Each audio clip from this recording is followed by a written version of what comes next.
देश देशांतर में आपका स्वागत है। मैं हूं कुर्बान अली। दिल्ली के उद्योग मंत्री सत्येंद्र जैन का कहना है कि दिल्ली में कारोबार करना पहले से आसान होगा, क्योंकि दिल्ली सरकार ने एक अहम कदम उठाते हुए माइक्रो, स्मॉल एवं मीडियम इंटरप्राइजेस यानी सूक्ष्म, लघु और मध्यम व्यवसाय स्थापित करने के लिए अब इन्हें दिल्ली प्रदूषण नियंत्रण कमेटी और दिल्ली नगर निगम ट्रेड लाइसेंस की बंदिशों से मुक्त कर दिया है। उनके अनुसार कारोबारी लंबे समय से MSMED एक्ट 2006 में लगाई गई इस शर्त को हटाने की मांग कर रहे थे। सत्येंद्र जैन का ये भी कहना था कि उनके विभाग की जांच में ये बात सामने आई थी कि इस कानून के प्रावधान कारोबारियों के हिसाब से काफ़ी कठिन थे। वहीं इसकी लंबी कागजी कार्रवाई की वजह से बड़ी संख्या में कारोबारी नया बिजनेस शुरू करने से झिझक रहे थे। इसी मुश्किल को ख़त्म करने के लिए सरकार ने कानून में ये बदलाव किया।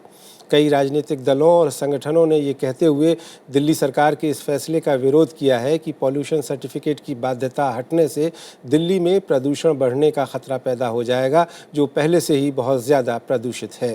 पिछले वर्ष विश्व स्वास्थ्य संगठन ने दुनिया भर के 1600 शहरों में से एक सर्वे करके दिखाया था कि दुनिया का सबसे प्रदूषित शहर दिल्ली है, जिसकी वजह से लोगों में कैंसर और दिल की बीमारियां बढ़ रही हैं।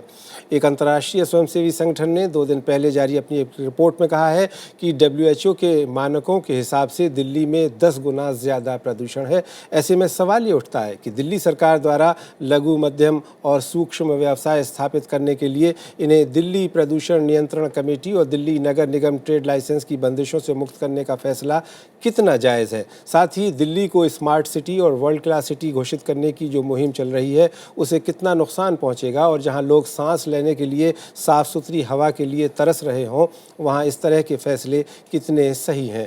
मेरे साथ इस चर्चा में भाग ले रहे हैं पर्यावरण प्रदूषण प्राधिकरण के अध्यक्ष भूरेलाल जी, PhD चैम्बर ऑफ कॉमर्स के मुख्य कार्य अर्थशास्त्री डॉक्टर SP शर्मा साहब, आम आदमी पार्टी के नेता और दिल्ली के पूर्व मंत्री सौरभ भारद्वाज हमारे साथ जुड़ेंगे, और होंगे हमारे साथ centre for science and environment के उप महानिदेशक चंद्रभूषण। इससे पहले कि हम इस विषय पर चर्चा शुरू करें, आइए देख लेते हैं एक रिपोर्ट।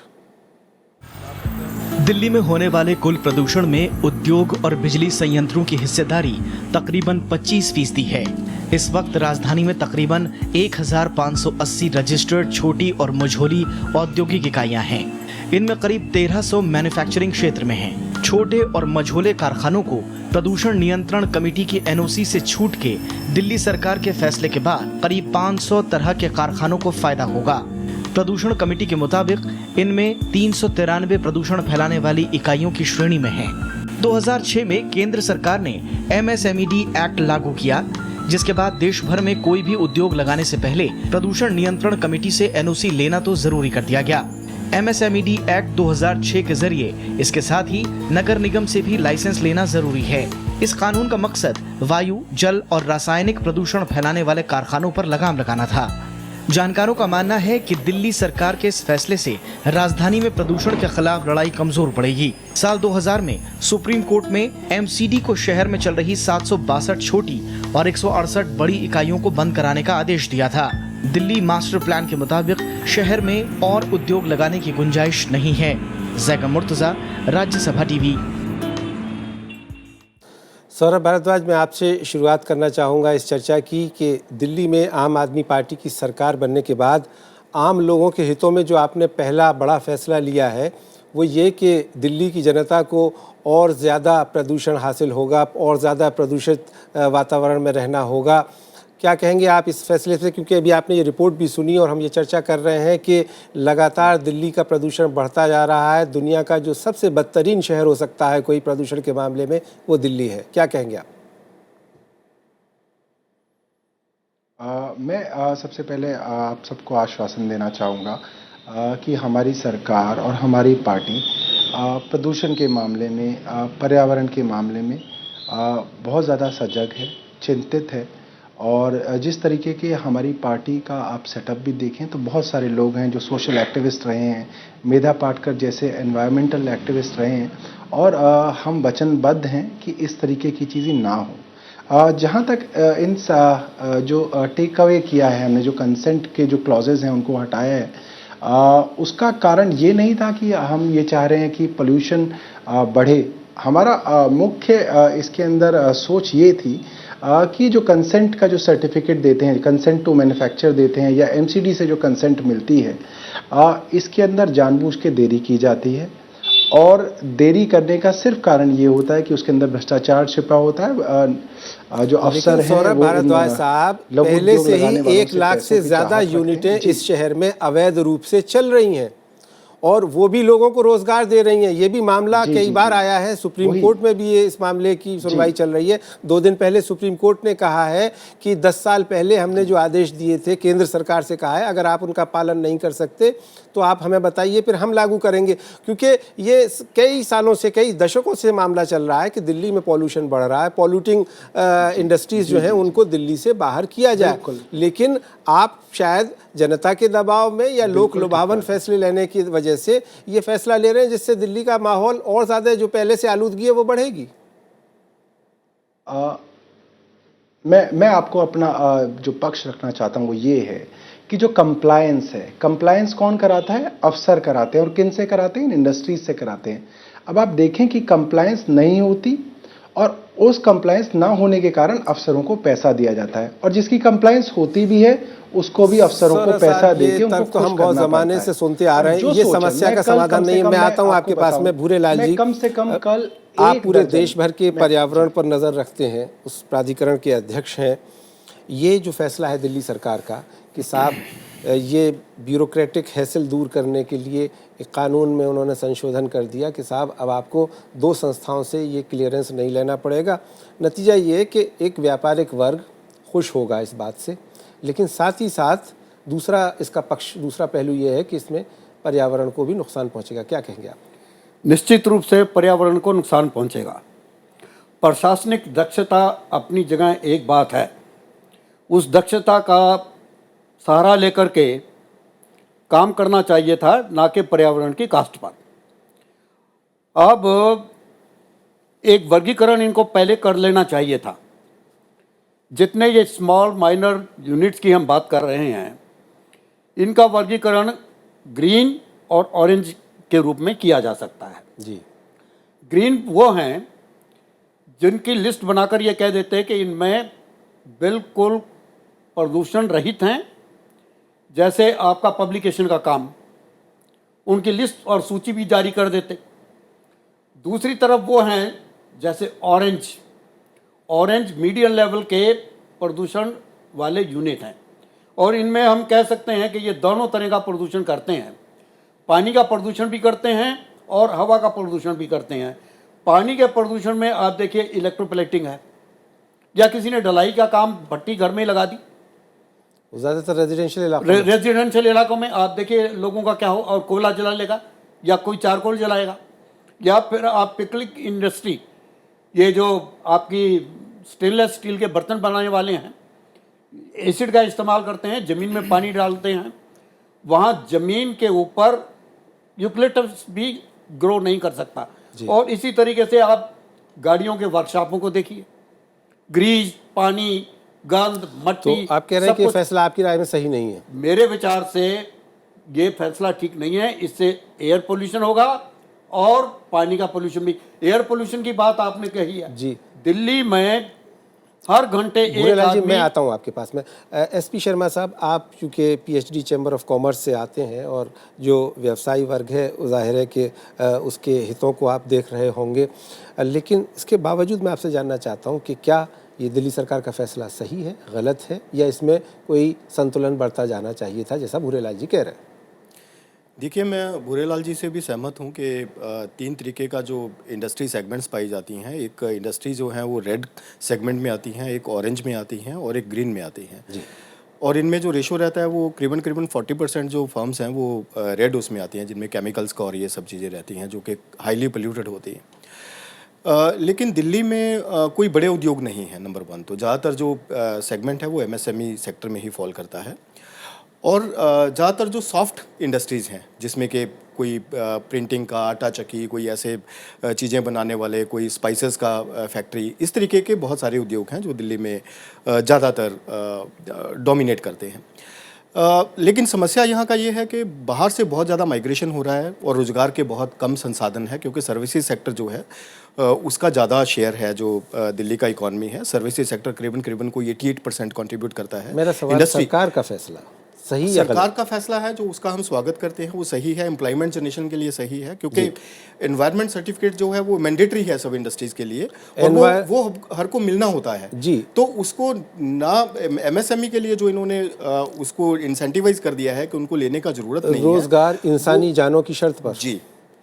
चलिए, मैं चंद्र भूषण जी आपके पास आता हूँ। आप साइंस एंड एनवायरनमेंट सीएसई के आप डायरेक्टर जनरल हैं, असिस्टेंट डायरेक्टर जनरल हैं। आपकी क्या राय है इस पूरे मामले पर कि दिल्ली सरकार का ये फैसला दिल्ली के प्रदूषण को कुछ बेहतर कर पाएगा, कम कर पाएगा या बढ़ाएगा?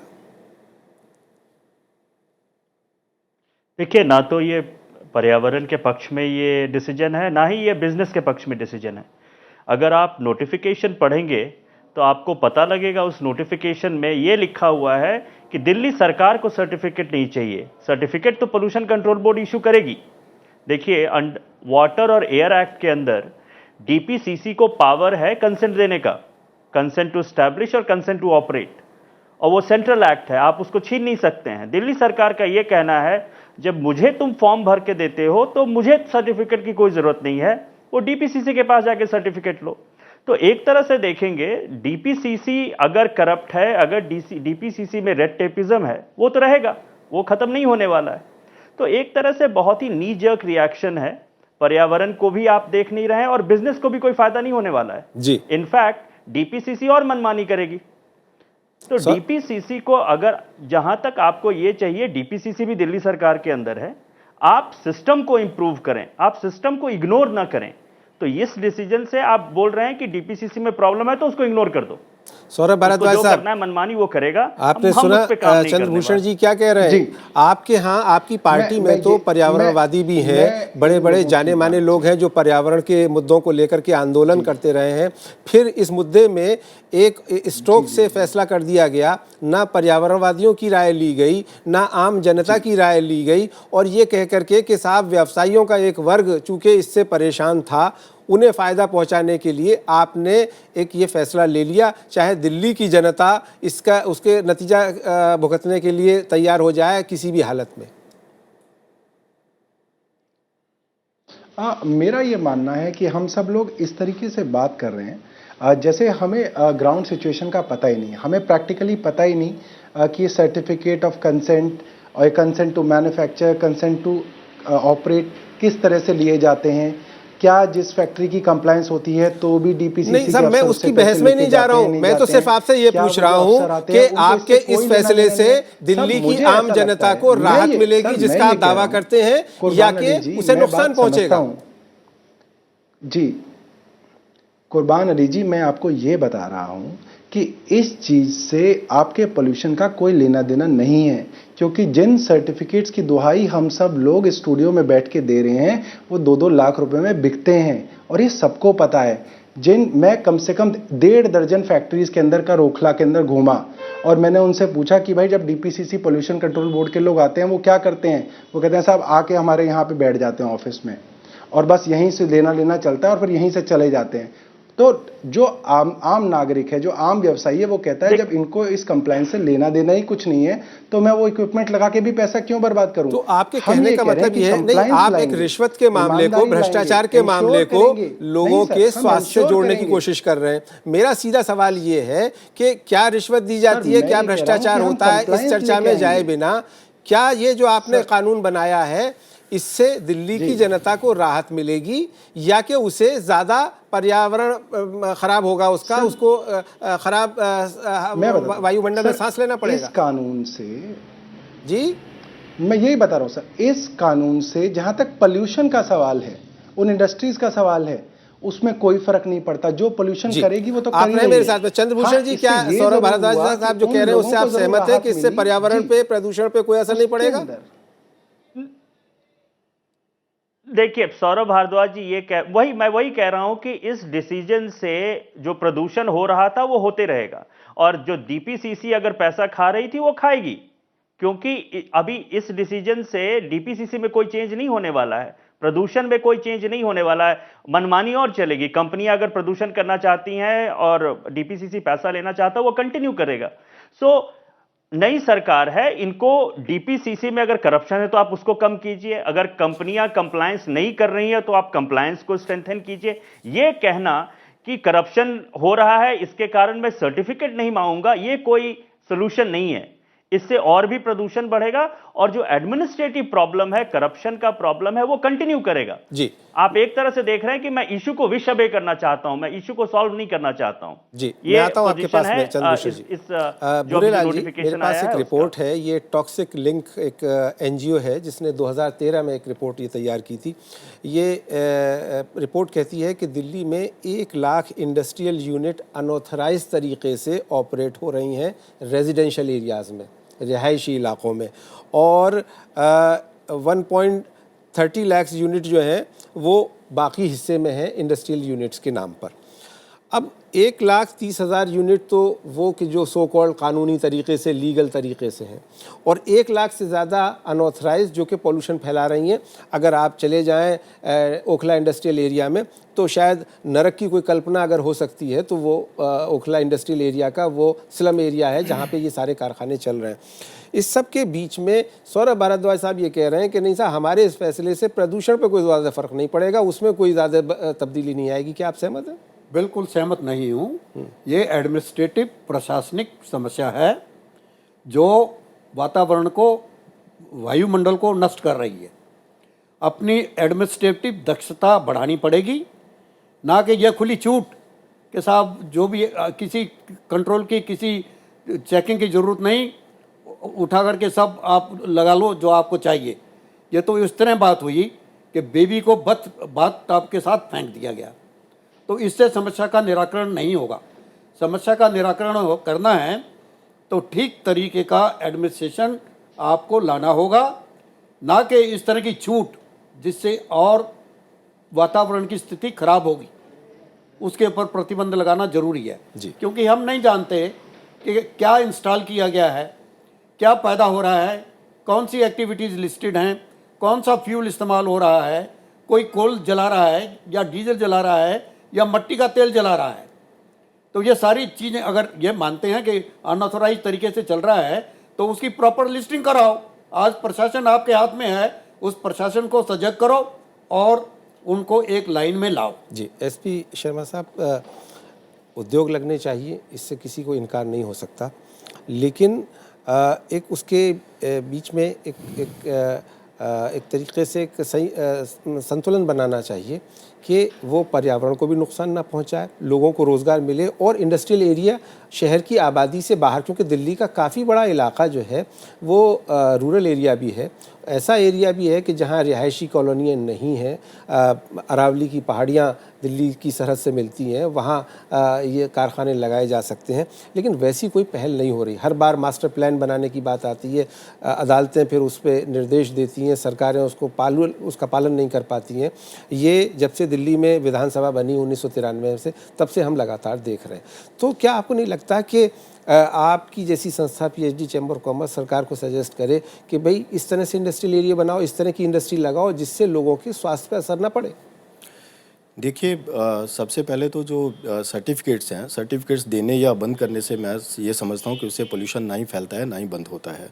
जो भी जितने भी अभी तक सर्टिफिकेट्स हुए हैं उनसे अब दिल्ली का, आप खुद ही बता रहे हैं कि दिल्ली का वर्स्ट पर्यावरण है। अभी तो दिल्ली में इंडस्ट्री उठे हुए भी बहुत साल हो गए, जो बहुत भारी उद्योग है वो खत्म हो चुके हैं या बाहर जा चुके हैं और दिल्ली से इंडस्ट्री अनऑथराइज चल रही है। उसके बावजूद अनऑथराइज को कंट्रोल करना सरकार का एक जिम्मेवारी होना चाहिए। सेकंड, मैं ये बताना चाहूँगा कि जितने भी दिल्ली में इंडस्ट्रियल क्लस्टर्स हैं उनमें बहुत ज़्यादा गंदगी है, उनमें इंडस्ट्रियल इंफ्रास्ट्रक्चर नाम की कोई चीज़ नहीं है। हमारे पास बिजनेसमैन आता है कि साहब हमारा रिप्रेजेंटेशन आगे कंसर्न डिपार्टमेंट को भेजिए, हम अपनी गाड़ी में अपनी फैक्ट्री तक नहीं जा सकते, हमें ट्रैक्टर में बैठ के जाना पड़ता है, वहाँ 3-3 फीट पानी रहता है, एक बारिश हुई तो वह 15 दिन पानी नहीं सूखता है। तो ये चीज़ें पोल्यूशन फैलाती हैं। जब वहाँ पे मच्छर पैदा होता है, गंदगी पैदा होती है, ये पोल्यूशन का सबसे बड़ा कारण है। इसके लिए भी तो सरकार को सबसे सोचना पहले चाहिए। सरकार को हम ये दरखास्त करेंगे दिल्ली सरकार को खासकर कि जो इंडस्ट्रियल इंफ्रास्ट्रक्चर है उसको इम्प्रूव किया जाए, जी, ये जिससे आपने कि बड़ी सही बात पर्यावरण कही। जो है वो अपने आप इम्प्रूव होगा। अब जो ईज ऑफ डूइंग बिजनेस की बात हर कोई कर रहा है। आज गवर्नमेंट ऑफ इंडिया ने एक वेब पोर्टल लॉन्च किया है जिसमें कि 7 डिपार्टमेंट्स को एक ही जगह पे अप्रूव करना होगा। तो ईज ऑफ डूइंग बिजनेस की बात चल रही है, रोजगार जनरेट करने के लिए बात चल रही है। ये बहुत ज़रूरी हैं चीज़ें, भारत को रोजगार भी चाहिए। लेकिन साथ ही जो ये खाली मैं वही बात कर रहा हूँ कि सर्टिफिकेट देने या बंद करने से कोई फ़र्क उतना सिग्निफिकेंट नहीं पड़ेगा जब तक आप ग्रास रूट लेवल से उस चीज़ को नहीं पकड़ेंगे। जी, तो सौरभ भारद्वाज साहब, आपने चर्चा सुनी। पैनल के कई लोगों का ये मानना है कि आपकी जो पॉलिसी है वो कहीं ना कहीं फॉल्टी है और उससे आप ना तो लोगों को बेहतर ज़िंदगी दे पा रहे हैं और ना शायद रोज़गार भी उस तरह से मिल पाएगा, क्योंकि हो सकता है कि कुछ कारखाने, कुछ छोटे लघु उद्योग लग जाएं, मध्यम दर्जे के उद्योग लग जाएं, लेकिन इससे नुकसान दिल्ली की जनता का होगा और उसके लिए एक लॉन्ग टर्म पॉलिसी बनाए जाने की ज़रूरत है मेरे ख्याल में। ये बहस में जो मुद्दा निकल करके आ रहा है।